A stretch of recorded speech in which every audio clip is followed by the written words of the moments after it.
టూత్పేస్ట్కి బదులుగా టూత్ పౌడర్ని నేను ఇంట్లోనే చేసి పెట్టుకుంటున్నాను. పిల్లల కోసం సపరేట్గా ఒక మిక్సీ జార్లో ఒక 2 స్పూన్ల సోంపు వేసుకుంటున్నాను. మెత్తటి పొడిలాగా చేసుకున్నాను.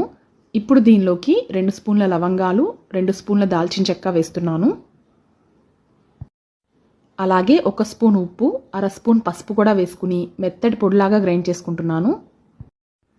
పిల్లల కోసం కాబట్టి సాల్ట్ కూడా ఎక్కువ వేయలేదు. ఇలా పొడిలాగా అయిన తర్వాత మనకి ఆయుర్వేదిక్ షాప్లో అతి మధుర చూర్ణం అని దొరుకుతుంది.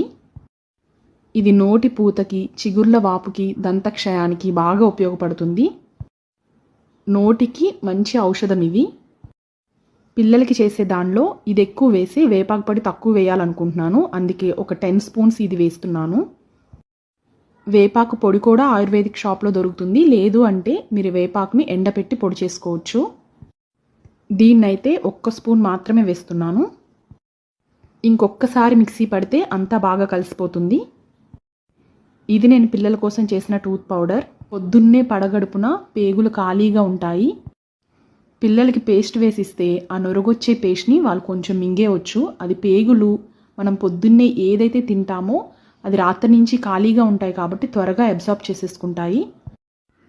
ఎక్కువ అవసరం లేదు, ఇలా చిటికెడు వేసుకుంటే సరిపోతుంది పిల్లలకైతే.